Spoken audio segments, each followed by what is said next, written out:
Now, next up, we have a keynote address from longtime climate leader, former State Senator and Assemblymember, and current California Energy Commissioner, Nancy Skinner. Hello, Road to LA 28 Summit. I'm so pleased to be here and to be able to join this Lacey event and see this incredible array of diverse stakeholders who are all focused on and committed to ensuring that LA 28 not only showcases Los Angeles and California's leadership in clean transportation, but also focused on how we can make those investments provide permanent benefits to the region as a whole, well over the time when the games are over. As an energy commissioner now, Governor Newsom appointed me about 1.5 years ago. I oversee the Commission's Fuel and Transportations Division, which is the division we have funding. Thankfully, the legislature provided us a good amount of funding that allows us to provide support for the infrastructure for zero-emission vehicles. And we have partnered, the Energy Commission does other interesting things like supporting battery manufacturing, supporting much of the cutting-edge technologies for clean renewable energy, zero-emission transportation, clean technologies, you name it. And we've had great success partnering with Lacey on many projects, including the Going to Gold blueprint for medium and heavy-duty charging, infrastructure that's related to LA 28 and the Los Angeles Regional Energy Innovation Center. So the Energy Commission was very pleased to be able to support Lacey in that effort. So everyone here has their reasons for why we should showcase clean transportation and sustainability at the 28 Games. But let me tell you mine. So zero-emission transportation, I hope you all realize, despite what Trump is doing, despite the fact that the U.S. auto industry seems to, in my opinion, foolishly have pulled back, and there's a New York Times article today describing that, it is the future. It is key to our global quest to protect the Earth's climate, a climate that we already see ravaged by human-made heat-trapping gases.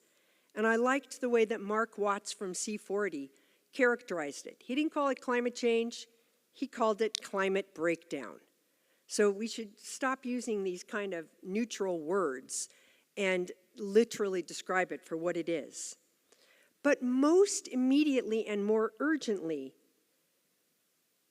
here locally and throughout California, zero emissions is the key to the dirty air that is literally killing Angelenos and Californians. Nearly 82% of Californians live in areas that are still what we call non-attainment. So in other words, completely impacted by unhealthy air.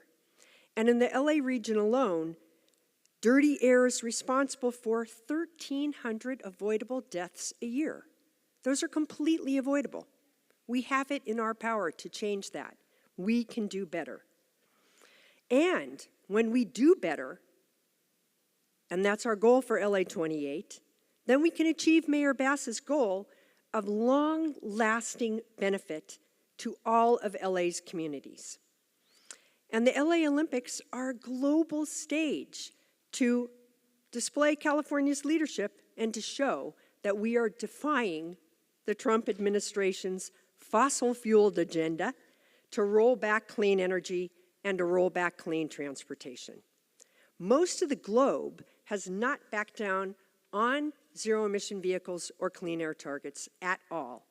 China is now producing 70% of the world's EVs, and they're booming EV exports to Europe, to Canada, to Mexico, and I'm sure we're going to have Americans going up to Canada, buying Chinese EVs and bringing them back to California because they're going to meet our air quality standards because they're electric vehicles.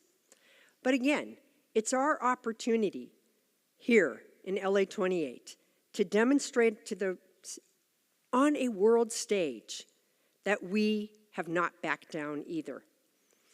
And here's some good news. California continues to lead on EV adoption. We have over 2.6 million EVs have been sold to date, far exceeding the original target of a 1.5 million EVs by 2025. So we're well ahead of that. It's 2026, we're at 2.6 million. And despite the wipeout of the federal incentives, the quarter that just ended June 30th, and these announcements will be made very soon in the Energy Commission's website that tracks EV sales will be updated to show this.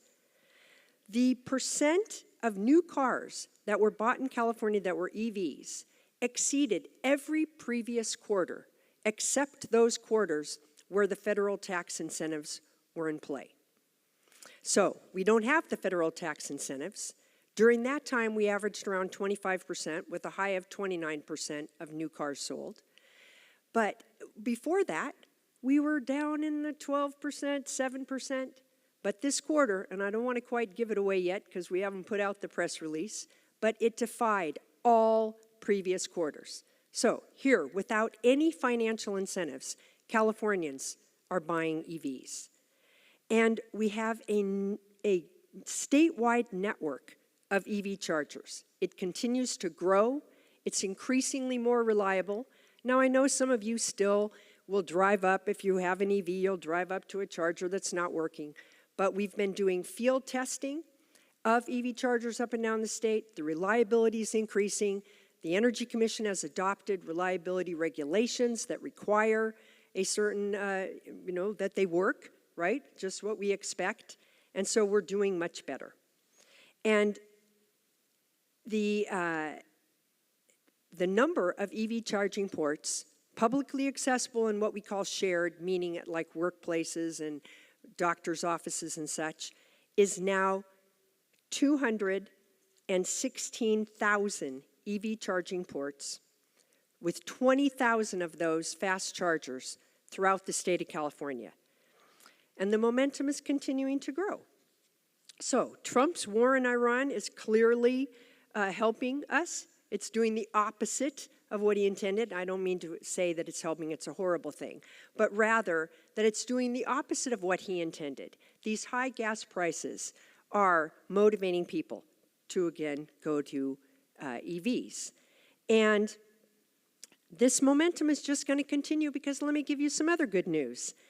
Our Public Utilities Commission has just adopted very significant financial incentives for the TNC drivers, the Uber and Lyft drivers, offering up to $20,000 for the purchase or lease of a new EV and up to $14,000 for a used EV.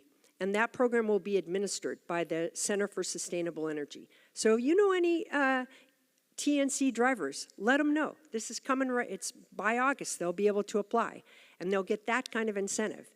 And Uber's supposedly saying that they're offering $4,000, so that would be on top of that.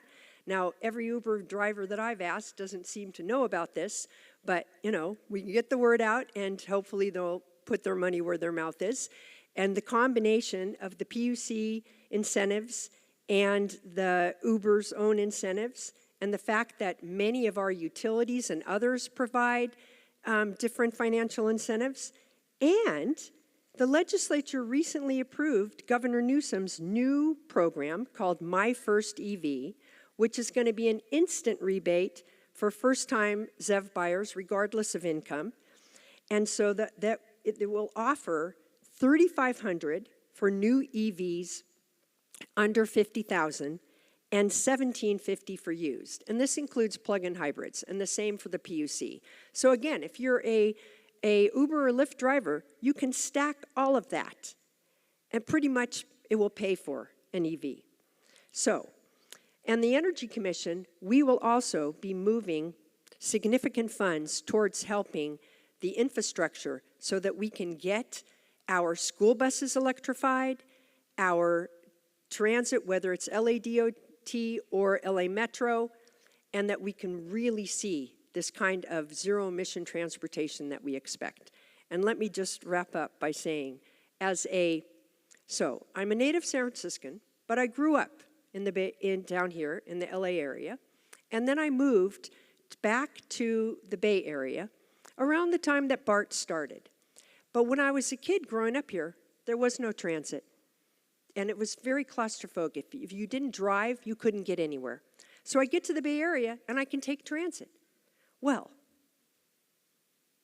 I don't know how many of you know this, but this region, LA region, now has a higher per capita transit ridership than my area, than the Bay Area. Higher. So applaud yourselves. Let it grow even more. Let it be zero emission. And I can only hope that the Bay Area will step up to the plate. Thank you so much.